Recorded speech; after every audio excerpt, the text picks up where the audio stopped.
Professor Narasimha Reddy గారు చాలా విషయాలు చెప్పారు. వాటిని పునరుక్తం చేయాల్సిన అవసరం లేదు. చాలా స్పష్టంగా వివరంగా చెప్పారు. మొదటిది ఈ బడ్జెట్ రాజకీయ బడ్జెట్ అనేది వారు చెప్పారు. అది ఇప్పుడు తాజాగా రుజువు కూడా అయింది. ఢిల్లీ ఎన్నికల ఫలితాలు వచ్చినాయి. బీజేపీ ఆప్ను ఓడించి మెజారిటీ సాధించింది. దీనికి ప్రధానమైన కారణం మధ్యతరగతిని ఈ బడ్జెట్ పేరుతోటి మోసగించి వారిని ప్రభావితం చేయగలిగారని చెప్పేసి వ్యాఖ్యలు విస్తృతంగా వస్తున్నాయి. అందుకనే ఇది మొదటగా ఊహించినట్టుగానే రాజకీయ బడ్జెట్ అనేది స్పష్టంగా కనపడుతుంది. ఈ ప్రభావాన్ని రాబోయే కాలంలో బీహార్ ఎన్నికల్లో, ముంబై ఎన్నికల్లో కూడా ఈ బడ్జెట్ ని ఉపయోగించుకోవాలని చెప్పేసి ప్రయత్నం చేసే అవకాశం ఉందని ప్రొఫెసర్ గారు చెప్పారు. అది కూడా వాస్తవం. అందుకని ఇది ప్రజల కన్నా తమ ఓట్లు సంపాదించుకొని అధికారాన్ని చేపట్టాలనే ఒక ఆశే ఈ బడ్జెట్ వెనక ఉందనేది స్పష్టంగా కనపడుతుంది. ఇక రెండో విషయం మనం అర్థం చేసుకోవాల్సింది, ఈ బడ్జెట్ లో చాలా అంకెలు, ఎటువంటి అంకెలు ఉన్నాయి, వాటి వివరాలు ఇప్పుడు మనం తెలుసుకున్నాం ప్రొఫెసర్ మన నరసింహారెడ్డి గారి నుంచి. అయితే ఈ ఫిగర్స్ ని మనం అర్థం చేసుకోవాలంటే అవి నిజంగా ఖర్చు పెడతారా లేదనేది మొదటి విషయం. చాలా అంకెలు మీరు చూస్తే గత బడ్జెట్ లో ప్రకటించింది చివరికి ఖర్చు పెట్టాల్సి వచ్చేసరికి చాలా 10 నుంచి 15%, కొన్ని 20% కూడా కట్ చేసి తగ్గించి ఖర్చు పెట్టారు. కాబట్టి ఈ బడ్జెట్ లో ప్రకటించిన అంకెలు కూడా ఎక్కడైనా చాలా మెరుగ్గా ఉందని అనిపించినా అది రేపు పూర్తిగా ఖర్చు చేసిన తర్వాత వచ్చే అంకెకి చూస్తే చాలా తగ్గిపోయే అవకాశం ఉంది. కొన్ని అంకెలు నేను తర్వాత చెప్తాను. అందుకని మనకు చెప్పిన అంకెలన్నీ ఖర్చు పెడతారు, ఆ రకంగా ఆ మేలు, ఏదైనా మేలు జరిగితే జరుగుద్ది అని చెప్పేసి అనుకోవడానికి కూడా లేదు. ఈ ప్రభుత్వం ఇప్పుడు మనల్ని మోసం చేయడానికి అంకెలు పెద్దగా చెప్పటం, ఆ తర్వాత కోతలు పెట్టి ఖర్చు చేయకుండా వదిలేయడం అని చెప్పేసి ఆనవాయితీగా మారింది. ఈ బడ్జెట్ కూడా అది జరిగే అవకాశం ఉందనేది మనం గమనంలో పెట్టుకోవాల్సి ఉంటుంది. ఇక మూడో విషయం, ధరలు విపరీతంగా పెరుగుతున్నాయి. ఆ ధరల పెరుగుదలని ఈ అంకెలు మనకి కనపడుతున్నాయి. కానీ ధరల పెరుగుదలని పరిగణలోకి తీసుకొని ఈ అంకెలను తిరగా కడితే చాలా తక్కువ కేటాయింపులు మనకి కనపడతాయి. ఎందుకంటే ఈ బడ్జెట్ తాజా ధరలను బట్టి మనకి అంకెలు కనపడ్డాయి. మనం నిజమైన లెక్కలు రావాలంటే ఈ ధరల పెరుగుదలను కూడా పరిగణించి దాన్ని వినియోగించి ఈ అంకెల్ని తక్కువగా చూడాల్సి ఉంటుంది. కాబట్టి ఈ ధరల పెరుగుదలని ఈ బడ్జెట్ లో పరిగణలోకి తీసుకునే లెక్కలేదు. కాబట్టి ఆ రూపంలో కూడా ఈ లెక్కల్ని సంపూర్ణమైన లెక్కలుగా మనం నమ్మకూడదు. ఇక మూడవది, ఈ బడ్జెట్ లో నిజంగా ప్రజలకు ఏమి ఇచ్చారు, అలాగే అసలు ఎవరికైనా ఏమైనా ఇచ్చారా అని చెప్పేసి మనం పరిశీలన చేయాలి. అది దీని వర్గ స్వభావం ఎలా ఉందని చెప్పేసి మనం మన పరిభాషలో చెప్పుకోవాలంటే దీని వర్గ స్వభావం ఎలా ఉంది అని చెప్పేసి మనం పరిశీలన చేయాలి. దీనికి కూడా పెద్ద వివరణ అవసరం లేదు. చాలా వివరాలు నరసింహారెడ్డి గారు చెప్పారు. ఇది సామాన్యమైన ప్రజలకి, అత్యధిక ప్రజలకి ఏమి ఉపయోగపడే బడ్జెట్ లేదు. వివిధ శాఖలకి కేటాయింపులు చూసినా, వివిధ రంగాలకు కేటాయింపులు చూసినా, అలాగే కొనుగోలు శక్తి పెంచేదానికి ఏమైనా చర్యలు చూసినా, వీటన్నిటిని చూస్తే సామాన్యులకేమీ పెంచింది లేదు. ఎందుకంటే ద్రవ్య లోటుని నియంత్రణ చేయడం పేరుతోటి, ఫిస్కల్ డెఫిసిట్ నియంత్రణ చేయడం పేరుతోటి చాలా చోట్ల కత్తిరింపులు జరిగినాయి తప్ప కేటాయింపులు జరగలేదు. ఒక్క మధ్యతరగతికే బాగా చేసామని చెప్పేసి ఇప్పుడు ఈ బడ్జెట్ లో ఇన్కమ్ ట్యాక్స్ కి స్లాబ్లు విషయంలోనూ వాటన్నిటిలోనూ చాలా మేలు జరిగింది అని చెప్పేసి, దానివల్ల 1 లక్ష కోట్లకు పైబడి మేము ఆదాయం కోల్పోయామని చెప్పేసి ఫైనాన్స్ మినిస్టర్ ప్రకటించారు. అయితే ఈ మధ్య తరగతికి ఎంత లాభం జరిగిందో, ఎవరికి జరిగిందో ఇప్పుడు నరసింహారెడ్డి గారు చెప్పారు. వాస్తవంగా ఇంతకుముందు ఆయన చెప్పినట్టు ఇన్కమ్ ట్యాక్స్ ఫైల్ చేసేవాళ్లే దేశ జనాభాతో చూసుకుంటే చాలా తక్కువ. ఆ ఇన్కమ్ ట్యాక్స్ ఫైల్ చేసిన వాళ్ళల్లో, పేపర్స్ ఫైల్ చేసిన వాళ్ళ నిజంగానే ఇన్కమ్ ట్యాక్స్ కట్టేవాళ్ళు ఇంకా తక్కువ. ఆ నిజంగా ఇన్కమ్ ట్యాక్స్ కట్టే వాళ్ళల్లో కింది స్థాయిలో కట్టేవాళ్ళు అత్యధికం, పై స్థాయిలో కట్టేవాళ్ళు, ఎక్కువ స్థాయిలో కట్టేవాళ్ళు స్వల్పం.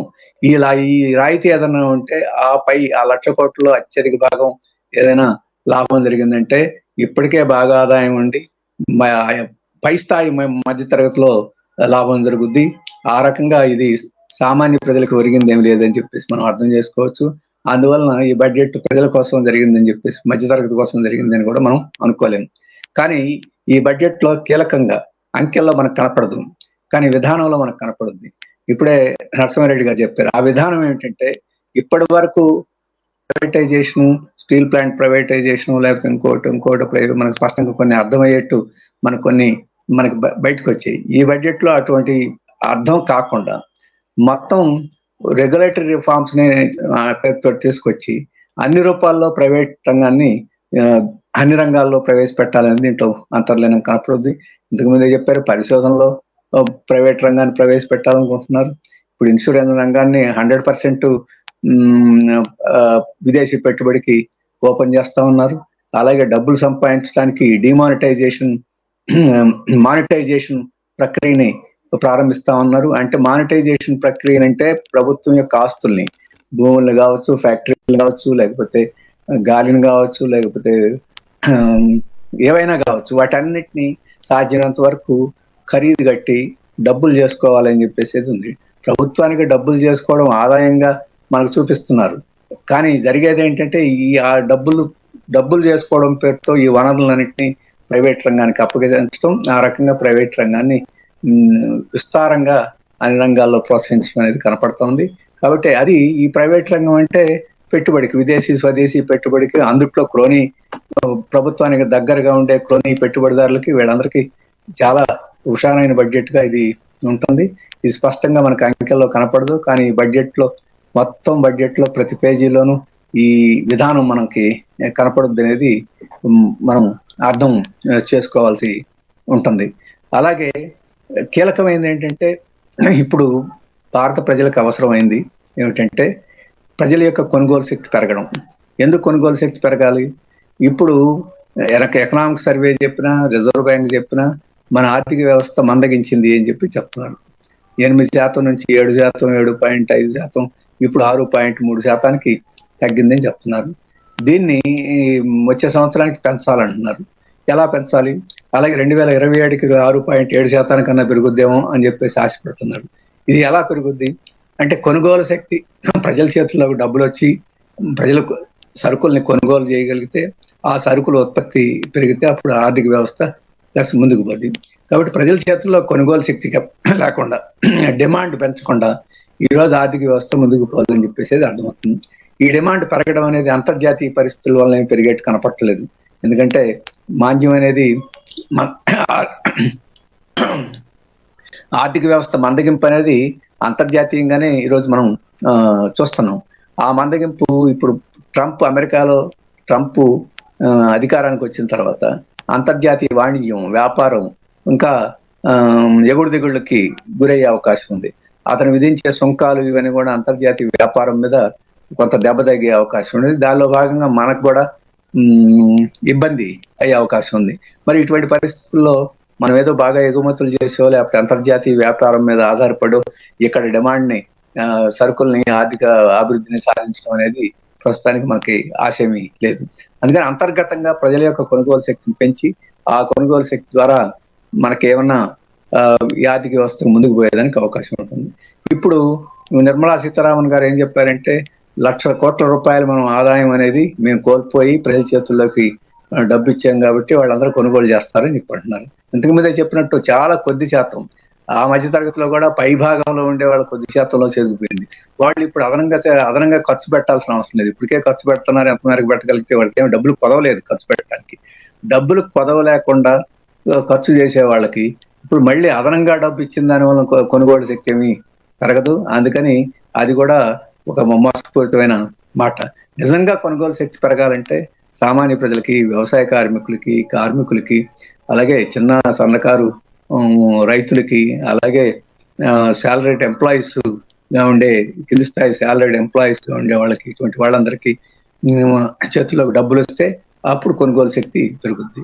లేదు, బాగా ఎంప్లాయ్మెంట్ జనరేట్ అయ్యి బాగా ఉపాధిని కలిగించగలిగే పనుల్ని ప్రభుత్వం చేపడితే, పారిశ్రామికంగా కానీ, వ్యవసాయంలో కానీ, ఇంకో రూపంలో కానీ ప్రజలకు ఉపాధి కల్పించే ఎంప్లాయ్మెంట్ జనరేషన్ ప్రోగ్రామ్స్ కావచ్చు, పారిశ్రామికీకరణ కావచ్చు, అటువంటివి చేస్తే అప్పుడు డిమాండ్ పెరుగుద్ది. వీటికి సంబంధించి బడ్జెట్లో ఎక్కడా ఏమీ కనపడదు. ఇప్పుడు ఎకనామిక్ సర్వేలో చెప్పిన దాని ప్రకారమే స్వయం ఉపాధి చేసుకునే ప్రజల యొక్క ఆదాయాలు గత 10 సంవత్సరాల్లో పడిపోయింది. 10,000 నుంచి 9,000కి పడిపోయింది. వాళ్ళ చేతుల్లో ఈ సెల్ఫ్ ఎంప్లాయిడ్ అంటే స్వయం ఉపాధి కలిగించే వాళ్ళు వర్క్ ఫోర్స్ లో చాలా ఎక్కువ సంఖ్యలో ఉన్నారు. వాళ్ళ ఆదాయం పడిపోయింది. ఇప్పుడు వాళ్ళ పడిపోతే వాళ్ళ చేతుల్లో కొనుగోలు శక్తి పెంచకుండా ఏ రకంగా ఈ రోజు ఆర్థిక వ్యవస్థ ముందుకు పోతుంది.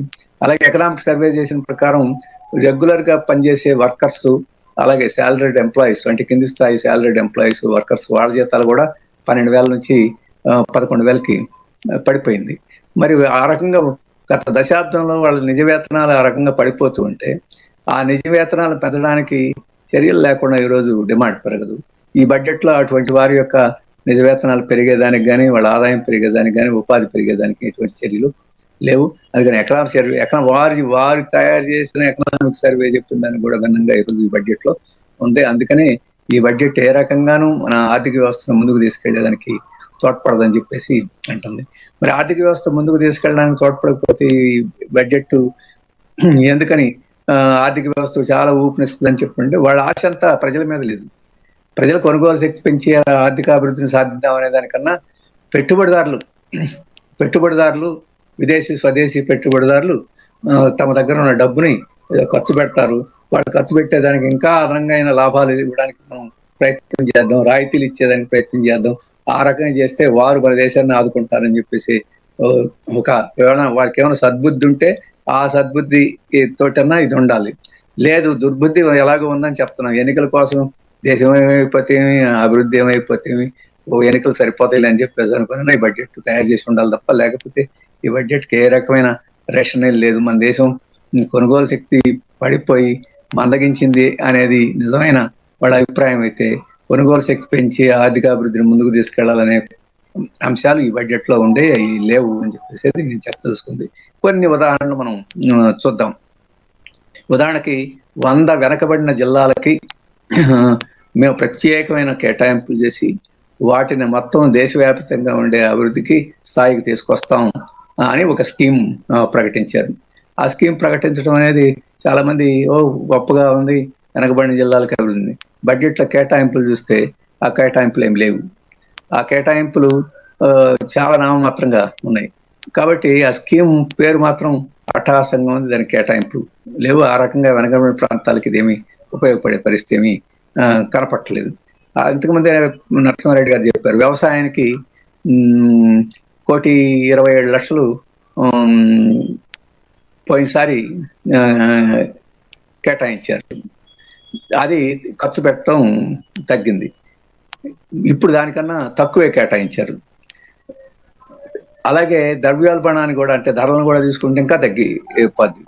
కాబట్టి వ్యవసాయానికి ఆ రకంగా 1916-17 నాటి కేటాయింపులు కూడా ఈరోజు వ్యవసాయానికి నిజంగా కేటాయింపులు లేకుండా పోయింది.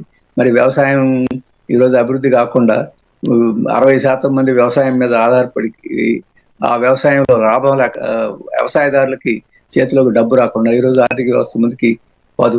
ఇంతకుముందే చెప్పారు, రేగా ఉంది, ఉపాధి పథకం ఉంది. ఆ ఉపాధి పథకంలో అత్యధిక భాగం పేద రైతులు, వ్యవసాయ కార్మికులు ఉంటారు. వాళ్ళ చేతిలోకి డబ్బు రాకుండా ఏ రకంగా కొనుగోలు శక్తి పెరుగుద్ది? 86,000 కోట్లు మాత్రమే కేటాయించారు. ఈ 86,000 కోట్లు ఇంకా బకాయిలన్నీ తీసేస్తే ఇంకా తగ్గిపోద్ది. అలాగే ధరలను కూడా పరిగణలోకి తీసుకుంటే ఇంకా తగ్గిపోద్ది. ఆ రకంగా గత సంవత్సరం 86,000 కోట్లు అంటే ఈ సంవత్సరం నిజంగా అది కోత పెట్టినట్టు తప్ప ఇంకోటి కాదు. మరి ఆ రకంగా వ్యవసాయదారులు కూలీల చేతుల్లోకి డబ్బు రాదు. ఆ రకంగా గిరాకీ, సరుకులకి గిరాకీ పెరగదని చెప్పేసి మనం అర్థం చేసుకోవచ్చు. అలాగే రాష్ట్రాలకు ఏమైనా కేటాయింపులు పెంచి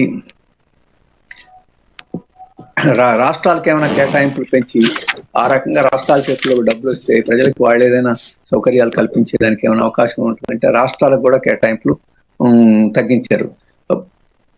గత సంవత్సరం వాళ్ళు కేటాయించిన రాష్ట్రాలకి ట్రాన్స్ఫర్స్ కానీ, స్కీమ్స్ కానీ వాటన్నిటిని కేటాయించినవి చూస్తే ఈ సంవత్సరానికి గత సంవత్సరానికి చూస్తే 1,12,000 కోట్ల రూపాయలు కోతలు పెట్టారు. 90,000 కోట్ల రూపాయలు సెంట్రల్ స్పాన్సర్ స్కీమ్స్ కి కత్తిరించారు. అలాగే సెంట్రల్ ట్రాన్స్ఫర్స్ ఫైనాన్స్ కమిషన్ కానీ వీటన్నిటి ద్వారా సెంట్రల్ రాష్ట్రానికి పన్ను వాటాగా ట్రాన్స్ఫర్ చేయాల్సిన దాంట్లో 22,000 కోట్ల రూపాయలు ఖర్చు పెట్టారు. ఆ రకంగా 1,00,000 పైగా కోట్ల రూపాయలు రాష్ట్రానికి తగ్గించారు. మరి రాష్ట్రాల చేతుల్లోకి కూడా లేకుండా ఒకటి ఫెడరల్ హక్కుల్ని నాశనం చేయడం, రాష్ట్రాల హక్కులు నాశనం చేయడం, ఆ రకంగా రాష్ట్రాలు అంతకంతకు బెచ్చమెత్తుకొని కేంద్రం మీద ఆధారపడేట్టు చేయడం, మన రాజ్యాంగంలో పొందుపరిచిన ఫెడరల్ వ్యవస్థను బలహీనం చేయడం అనేది ఒక భాగం అయితే, రాజకీయ భాగం అయితే, అసలు రాష్ట్రాలు ప్రజలకు దగ్గరగా ఉంటాయి. ప్రజలకి ఖర్చు పెట్టి ప్రజల అవసరాలు తీర్చి ఆ రకంగా కొనుగోలు శక్తి పెంచే అవకాశం రాష్ట్రాలకు ఉంటుంది. ఆ రాష్ట్రాలకు కూడా ఈరోజు కత్తిరింపులు చేయడం ద్వారా ఆ రకంగా కూడా ఈరోజు ఈ ఆర్థిక వ్యవస్థ ముందుకు పోయేదానికి తోడ్పడతాం.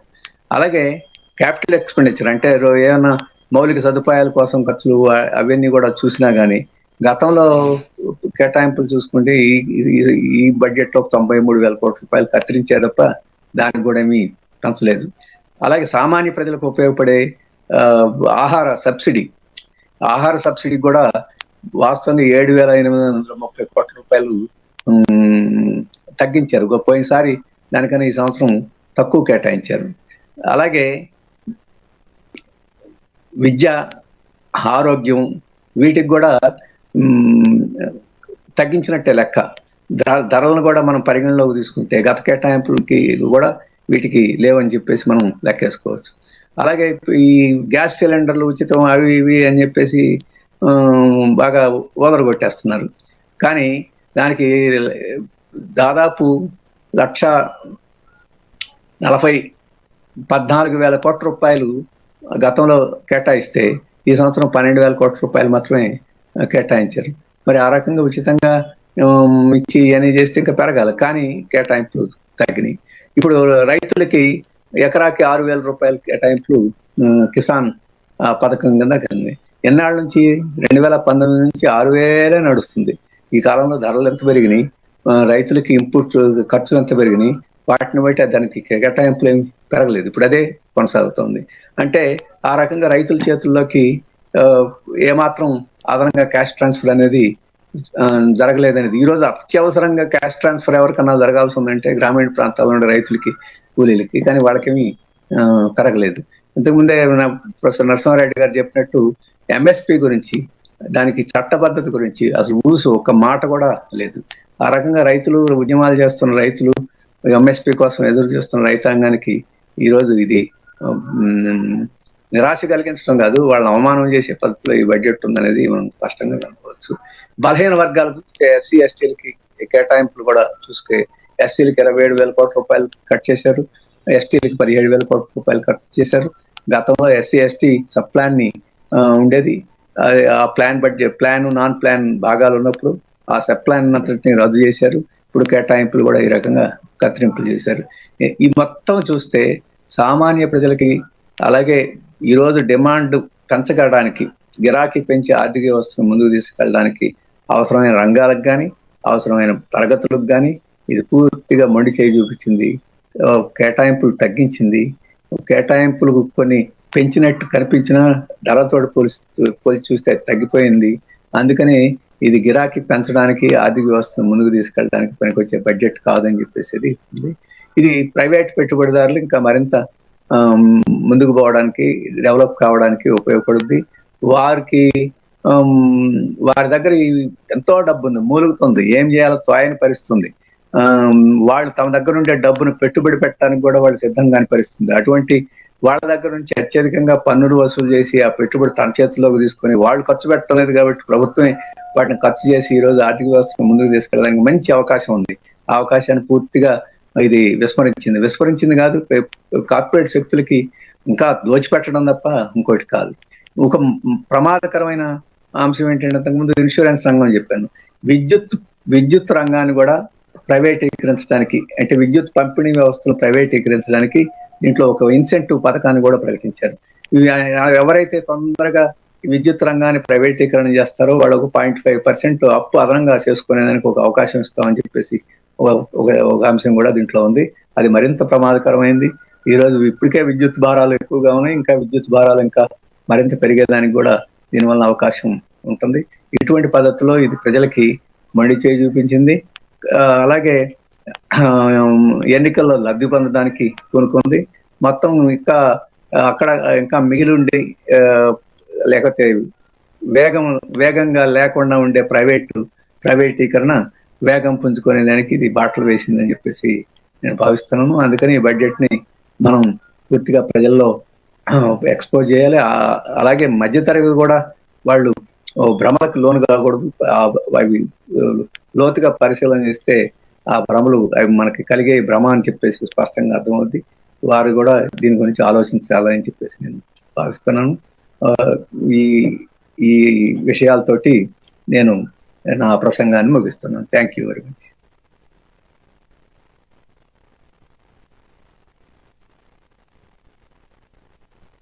వినయ్ గారు అయిపోయింది.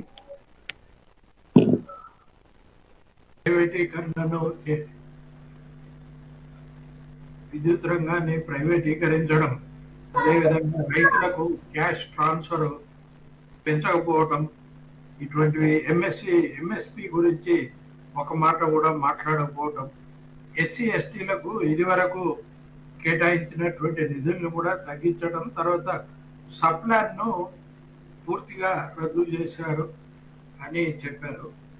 మరి ఈ సప్లాన్ పూర్తిగా రద్దు చేస్తే దీని ప్రభావం ఎట్లా ఉంటుందండి రాఘవులు గారు? మొదటిది సప్లాన్ ఒక మోడీ గారు అధికారానికి వచ్చిన వెంటనే ప్లానింగ్ కమిషన్ ని రద్దు చేశారు, నీతి ఆయోగ్ ని ప్రవేశపెట్టారు. ఆ ప్లానింగ్ కమిషన్ రద్దు చేసిన వెంటనే ఈ ఈ బడ్జెట్ లో ప్లాను నాన్ ప్లాను ఈ విభజనని రద్దు చేశారు. ఇంతకుముందు ప్లాను నాన్ ప్లాన్ ఉండేటప్పుడు ఎస్సీ ఎస్టీలకు కేటాయించాల్సిన డబ్బులు ప్లాన్ బడ్జెట్ లో వాటాగా నిర్ణయించేవారు, నాన్ ప్లాన్ బడ్జెట్ కాకుండా. ప్లాన్ బడ్జెట్ లో వాటాగా నిర్ణయించడం అని చెప్పంటే వాళ్ళకి నిర్దిష్టంగా పనికొచ్చే అదనమైన రియల్ స్కీమ్స్ కి ఖర్చు పెట్టడానికి సాధ్యమయ్యేది. ఇప్పుడు నాన్ ప్లాన్ రద్దు కావడంతో ఎక్కడ దేనికి ఖర్చు పెట్టాలో అని చెప్పేసి కూడా స్పష్టత లేకుండా పోయింది. రెండవది ఏంటంటే ఈ జనాభా నిష్పత్తి ప్రకారం కేటాయించాలి అని చెప్పేసి ఏదైతే సప్లాన్ పథకంలో భాగం ఉందో ఈ ప్లాన్ నాన్ ప్లాన్ అనేది రద్దు చేయడం మూలంగా ఈ జనాభా నిష్పత్తి ప్రకారం కేటాయింపులు చేసినట్టుగానే కనపడతాయి, కానీ వాస్తవంగా ఆ రకంగా చేయడం కూడా లేదు. చేసినవి కూడా ఎస్సీ ఎస్టీలకి నేరుగా ఉపయోగపడే స్కీములకి వర్తించేట్టుగా చేసే గతంలో ఉండే పద్ధతి అది బాగా బలహీనం అయిపోయింది. అందుకని ఇప్పుడు ఎస్సీ ఎస్టీలకి సోషల్ వెల్ఫేర్ స్కీమ్స్ కింద కొంత ఖర్చులు కేటాయింపులు జరుగుతున్నాయి. ఆ కేటాయింపుల్ని వాళ్ళకి రావాల్సిన ఎస్సీ ఎస్టీ సప్లాన్ కిందనే కేటాయించేస్తే ఎంత వాటా రావాలో మనం లెక్కించి ఇది చూస్తే క్రమక్రమేణా అది పూర్తిగా బలహీనం అయిపోతుందని చెప్పేసి మనకి అర్థమవుతుంది. ఆ రకంగా ఈ కేటాయింపులు తగ్గినాయి ఈ సంవత్సరం కూడా. ఇది వాళ్ళ నిష్పత్తి ప్రకారం తగ్గడం కాదు, నిష్పత్తి ప్రకారం అయితే ఇంకా చాలా తగ్గింది, కానీ గత సంవత్సరం కేటాయించిన దానితో ఇప్పుడు పోల్చుకుంటే ఈ రకంగా తగ్గింది అనేది మనం అర్థం చేసుకోవాలి.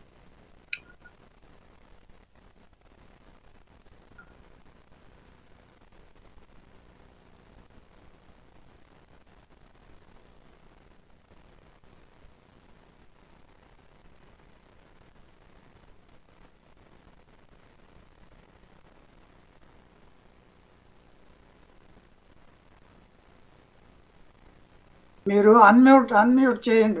మీరు మాట్లాడేది వినపడడం లేదు. విజయ్ కుమార్ గారు, ఆహార సబ్సిడీని తగ్గించారు కదా, ఈ ఆహార సబ్సిడీని తగ్గించిన దాని వల్ల ఇప్పుడు రకరకాల స్కీమ్స్ ఉన్నాయి, అంత్యోదయ పథకాలు, సబ్సిడీ రైస్, ఇటువంటివన్నీ ఉన్నాయి. రాష్ట్రాలకు కూడా కొంత సహాయం చేస్తున్నాం మేము అని చెప్తుంది కేంద్ర ప్రభుత్వం. ఈ విషయంలో దీని ఎఫెక్ట్ ఎట్లా ఉంటుందండి ఆహార సబ్సిడీని తగ్గిస్తే?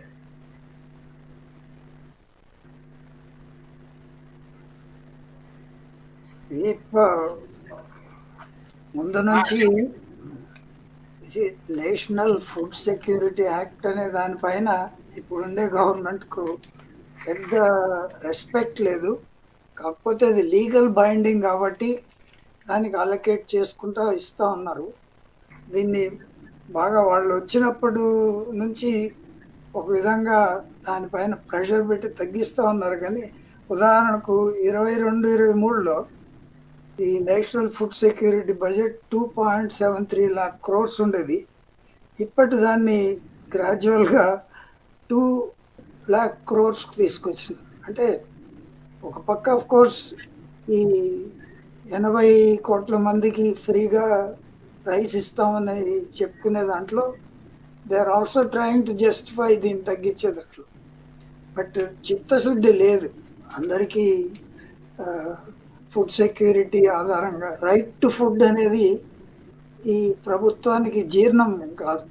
Rights based any demand. Same thing for employment guarantee కూడా. Right to work, right to food, right to information. ఈ rights based kind of programs పైన ఇప్పుడుండే ప్రభుత్వానికి రెస్పెక్ట్ లేదు. అది బయటపడలేకుండా ఉన్నారు. చట్టబద్ధమైంది కాబట్టి ఇంప్లిమెంట్ చేస్తున్నారు. దాంతో తగ్గించేదానికి ప్రయత్నం చేస్తాం. అఫ్ కోర్స్ ప్రజల నుంచి రియాక్షన్ వచ్చిందంటే ఇప్పుడు ఒక పక్క ఎంప్లాయ్మెంట్ ఆపర్చునిటీస్ పెరగలేదు, వేజెస్ స్టాగ్నెంట్గా ఉన్నాయి.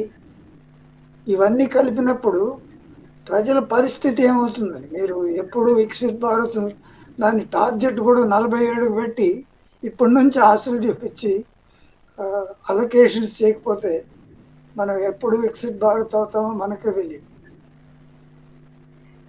ఓకేనండి. ఇప్పుడు ఉపాధి ఒకవైపున తగ్గిపోతుంది అంటున్నారు, ఇంకో వైపున ఏఐ వల్ల ప్రమాదం ఉంది, ఆర్టిఫిషియల్ ఇంటెలిజెన్స్ వల్ల ఇంకా ఉపాధి అవకాశాలు తగ్గిపోతాయని అంటున్నారు.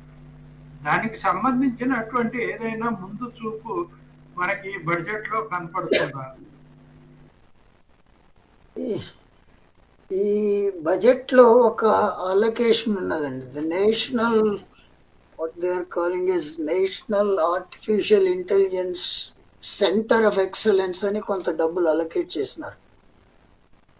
ఒక సబ్స్టాన్షియల్ గానే చేసినారు. అది అంటే ఇది దాని రిజల్ట్స్ ఎలాగొస్తుందో చూడాలి. ఫస్ట్ టైం థ్రెట్ కూడా వచ్చినది. ఇప్పుడు మనకు ఉండే అడ్వాంటేజెస్లో మనం ఇప్పుడు రీసెంట్గా ప్రభుత్వం బడ్జెట్లోనే కాకుండా బయట చెప్పడం అంటే మనం చైనా చాలా ముందుకు వెళ్ళిపోతా ఉన్నది ఆర్టిఫిషియల్ ఇంటెలిజెన్స్లో. ప్రపంచంలో కొంత పర్టికులర్లీ ఇన్ఫర్మేషన్ టెక్నాలజీలో కొంత ముందుకుండే దేశాల్లో ఇండియా ఉంది.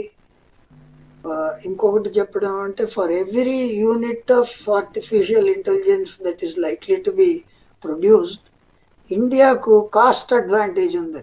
మన జీతాలు రిలేటివ్లీ తక్కువ, మన ఇంటెలిజెన్స్ కెపాసిటీస్ ఎక్కువ, మనం ఎక్స్పోర్ట్ చేస్తున్నాం కాబట్టి ఆ అడ్వాంటేజ్ని సపోర్ట్తో దానికని ఇప్పుడు ఒక నేషనల్ సెంటర్ స్టార్ట్ చేస్తున్నారు. రిజల్ట్స్ ఎలా ఉంటుందో we have to wait and see.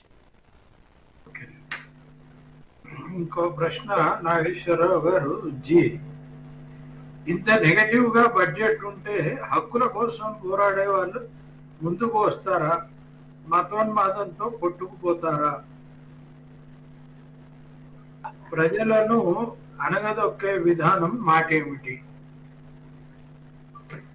ఇప్పుడు చాలా ముఖ్యంగా అండి, ఫర్ ఇన్స్టెన్స్ మనము ఈ బడ్జెట్లో రెగ్యులేటరీ రిఫార్మ్స్ అనేది ఇంక్రీజింగ్ గా ప్రైవేట్ సెక్టర్ ధోరణి పెంచేదానికి ఉన్నదన్నప్పుడు చాలా వరకు ఎంప్లాయ్మెంట్ రైట్స్ అంటే ఫర్ ఇన్స్టెన్స్ రిజర్వేషన్స్ తీసుకోండి. ది మోర్ ఎంతవరకు ప్రైవేట్ సెక్టర్ ఎక్స్పాండ్ అయితే అంతవరకు ఉండే ఉద్యోగాలు కూడా రిజర్వేషన్స్ లేకుండా పోతాయి. చాలా వరకు ఇప్పటికే రైల్వేస్లో మేజర్ ఎంప్లాయర్ గవర్నమెంట్ సెక్టర్లో ఉండే రైల్వేస్ లాంటిది. అటువంటి దాంట్లోనే చాలా వరకు ముక్కలు చేసి ఏదో క్యాటరింగ్ ఒకరికి, ఇంకొక బుకింగ్ ఒకరికి ఇలాగ ఇచ్చి ప్రైవేట్ సెక్టర్ పెరుగుతూ ఉంది. అంతవరకు దాంట్లో ఇప్పుడు క్లాస్ 4 ఉద్యోగాల నుంచి క్లాస్ 1 ఉద్యోగాల వరకు అన్నీ తగ్గిపోతుంది. ఆ విధంగానే ప్రతి సెక్టర్లో ఇప్పుడు విశాఖపట్నం స్టీల్ అనుకోండి, విశాఖపట్నం స్టీల్ ప్రైవేటైజ్ చేసిన దాంట్లో ఎవరికి నష్టం? ముఖ్యంగా ఈ రిజర్వేషన్ కేటగిరీ ఉండే వాళ్ళకు ఉద్యోగాలు దాంట్లో వచ్చే ప్రపోర్షనేట్గా రిజర్వ్డ్గా రాదు. చాలా వరకు any public sector for that matter it's a big challenge actually. మీరు చెప్పినట్టు దీన్ని ప్రొటెస్ట్ చేసేదానికి country wide kind of protest ఉద్యమం కావాల్సి వస్తుంది ఎదుర్కొనేదానికి. అంటే ఇప్పుడు వాళ్ళ పవర్ పెరుగుతూ ఉంది, ఉద్యమాల పవర్ అంతగా పెరగడం లేదు. దట్ మ్యాచ్ కావాలి, ఉద్యమాల మ్యాచ్ పవర్. ఈ పంచభూతాన్ని కూడా ప్రైవేటైజ్ చేస్తున్నారు కదా, మరి ప్రజల నుంచి ఆ విధమైన స్పందన ఎందుకు రావట్లేదు వ్యతిరేకంగా అనేది ప్రశ్న. పెద్ద ప్రశ్నే అది. ఎందుకంటే పంచభూతాలు మీరు చెప్పినట్టు ఇప్పుడు పెద్ద పంచభూతంలో గాలి, ఈథర్, మన కంప్లీట్ గా మీరు చూడండి బిఎస్ఎన్ఎల్ పోయింది కదా, complete is out. It's become monopoly నా. ఒక ఇద్దరే ఉన్నారు దాంట్లో, 4-5 కాంపిటీషన్ అని పేరుతో మీరు కాంపిటీషన్ క్వాలిటీ ధర తగ్గిపోతుంది అని చెప్పిన దాంట్లో ఇంక్రీజింగ్ మొనాపలీ ట్రెండ్ అవుతుంది. కానీ దేంట్లో కూడా ఇప్పుడు మొనాపలీ రెస్ట్రిక్టివ్ ప్రాక్టీసెస్ అనేది లేదు. ఇప్పుడు జరిగిన దాంట్లో ఎంతసేపు ముందుకు పోయేది ఏమంటే ఇట్స్ మర్జింగ్, ఎక్స్పాన్షన్, ఇప్పుడు కంప్లీట్ కంట్రోల్. ఇప్పుడు అందరికీ తెలుసు పోర్ట్లు ఎవరి చేతిలో ఉంది, ఎయిర్పోర్ట్లు ఎవరి చేతిలో ఉంది. ఒక చిన్న మాట కూడా లేదు, ఇంక్లూడింగ్ మైన్స్. ఇప్పుడు మనుషుల్నే చంపి మైన్స్ ఎక్స్పాండ్ చేసే స్థితిలో ఉన్నాం. ఐ థింక్ ప్రొటెస్ట్ అంటే వైడ్గా నేషన్ వైడ్ ఎంత రోజులు జరుగుతుందో తెలియదు. రాఘవల్ గారు మీరు ఏమైనా చెప్తారా దీని మీద? మొబిలైజ్ చేయమని అడుగుతున్నారు. పంచభూతాలని ప్రైవేటీకరణ ఎందుకు చేస్తున్నారు, ఎందుకు దానికి ప్రతిఘటన రావడం లేదు అని చెప్పేసి ప్రశ్న మంచి ప్రశ్నే. అయితే ఇది చాలా పెద్ద ప్రశ్న, సంక్లిష్టమైన ప్రశ్న. దాని వెనక ఉండేది ఏంటంటే 1990 దశకానికి ముందు చాలా ఉద్యమాలు వచ్చినాయి, చాలా సమస్యల మీద పెద్ద పెద్ద ఉద్యమాలు వచ్చినాయి. అట్లాంటి వరవడి ఇప్పుడు ఎందుకు జరగటం లేదని చెప్పేసి చాలా మంది వేస్తున్న ప్రశ్న, చాలా మంది వేసుకుంటున్న ప్రశ్న కూడా. మొదటిది ఏంటంటే ఆనాటికి ఈనాటికి చాలా పరిస్థితులు మారినాయి. ఆ ప్రజలని నియంత్రణ చేసేదానికి ఆనాడు ఉండే పద్ధతులకి ఈనాడు ఉండే పద్ధతులకి చాలా వ్యత్యాసం ఉంది. ఈ రోజు ఉండే సోషల్ మీడియా, ఈ రోజు ఉండే కార్పొరేట్ మీడియా, ఈ రోజు ఉండే కార్పొరేట్ డబ్బు, ఈ రోజు చూస్తున్నాం మోడీ గారిని ఏ రకంగా ప్రొజెక్ట్ చేసి ఇచ్చేస్తున్నారో చూస్తున్నాం. అలాగే ఈ సరళీకరణ విధానాలు వచ్చిన తర్వాత ఈ ఐడెంటిటీ పాలిటిక్స్, ముఖ్యంగా యూరోప్ లో అయితే కొన్ని రకాల ఐడెంటిటీస్, మన దేశంలో అయితే మెజారిటేరియన్ ఐడెంటిటీస్ ఎట్లా ప్రజలను ప్రభావితం చేస్తున్నాయి, ఇవన్నీ ఉన్నాయి. అయితే వీటన్నిటికీ కౌంటర్ స్ట్రాటజీస్ ఈ ప్రతిఘటనా శక్తులు ఇంకా సంపూర్ణంగా వాటిని రూపొందించుకోలేకపోతున్నాయి. అది ఒక మెయిన్ వీక్నెస్. అయితే అది ప్రోగ్రెస్ లేదని చెప్పలేము. రైతులు 100 రోజుల పాటు ఉద్యమం చేసి ఏ రకంగా 4 పట్టాలను వెనక్కి పట్టగలిగారు. అలాగే ఈరోజు విశాఖపట్నం స్టీల్ ప్లాంట్ 4000 రోజుల నుంచి చేసి దాన్ని ఇంకా ఫైనల్ రిజల్ట్ కాకపోయినా దాన్ని ఆలస్యం ఎందుకు చేయగలిగారు? ఇటువంటివి కొన్ని ఉన్నాయి, ప్రపంచంలోనే ఉన్నాయి, మనకున్నాయి. వాటన్నిటిని నేర్చుకొని ముందుకు పోవాల్సి ఉంటుంది. కానీ ఆ ప్రాసెస్ వేగం పుంజుకుంటుంది. ఆ రకమైన అయితే అది ఎక్కడికక్కడ క్షేత్రస్థాయిలో అందరం కలిసి అవన్నీ అనుభవాన్ని కలబోచుకొని షేర్ చేసుకొని ఒక ఉమ్మడి స్ట్రాటజీకి మనం ముందుకు రాగలిగితే ఈ ఈ పరిస్థితులు మనం ప్రతిఘటించుకుంటే కష్టమేమీ కాదు. ఇంకో ప్రశ్న అండి, బుష్ ట్రంప్ అధికారంలోకి రాగానే ఈ అన్ని దేశాలు తమ అమెరికన్ ఉత్పత్తుల మీద విధిస్తున్నటువంటి దిగుమతి సుంకాల్ని తగ్గించాలి భారతదేశంతో సహా అని చెప్పేసి అన్నారు. భారతదేశం ఆల్రెడీ కొన్ని విషయాల్లో వాహనాల మీద దిగుమతి సుంకం తగ్గించేసింది, అమెరికా నుంచి దిగుమతి అయ్యేది అనేటువంటి వార్తలు పెద్దగా రావడం లేదు, కానీ కొన్ని విమర్శలు వస్తున్నాయి. ఇది వాస్తవ పరిస్థితి ఏమిటి అనేది మీరు ఏదైనా చెప్పగలుగుతామా? ఇప్పుడు ఆయనకు పవర్లో ఇప్పుడు ఇండియా నాకు చాలా మోడీ గారు ట్రంప్ చాలా నాకు క్లోజ్ ఫ్రెండ్ అన్నారు. నిన్న ఏం జరిగినది? ఆయన ఇరాన్ పైన శాంక్షన్స్ చేసేది కాకుండా ముఖ్యంగా మనకు యూరోప్ కనెక్షన్ కానీ రష్యా కనెక్షన్కు ఆ చాబహార్ పోర్ట్ అనేది చాలా ముఖ్యం. ఆ పోర్ట్ పైన కూడా శాంక్షన్స్ చేసినాడు. ఇప్పుడు ఆయనకు ఏమని అర్థం? ఈయన రేపు వెళ్తాడు అక్కడికి 2వ వారంలో. దానికి ముందు ఆయన ఇన్విటేషన్ ముందు ఇది జరుగుతూ ఉన్నది. అంటే ఇక్కడ అతనికి మనం చెప్తాం చూడండి, ఎక్కడైనా ఏమనొచ్చు మీరు ఇక్కడ అనకూడదని. మా అతను రెస్ట్లెస్గా ఉన్నాడు. బట్ చూడాలి ఏం జరుగుతుందని. ఈయనకు ధైర్యం ఉందా? మీరు ఇలాగ చేస్తే మేము ఆ క్వాడ్ నుంచి బయట వస్తామని థ్రెటన్ చేయాల్సి వస్తుంది. ఎందుకు క్వాడ్? మాకు చైనాతోనో రష్యాతోనో పోతా ఉంటే మాకు క్వాడ్ ఎందుకండి? వాళ్ళ నుంచి మాకేం డేంజర్ లేదు. ఊరికే ఏదో పెట్టుకున్నారు సొంత చర్చలు జరిపితే జరుగుతుంది. ఇప్పుడు మోడీతో సహవాసం ఈ మాదిరి చేస్తే మనకు ఇప్పుడు ముందున్న ప్రెసిడెంట్ హెల్ప్ చేసినాడు దానికి, చాబహార్ పోర్ట్కు. He was positive for that. మనకు ఆ పోర్ట్ వల్ల చాలా అడ్వాంటేజ్ ఉంది.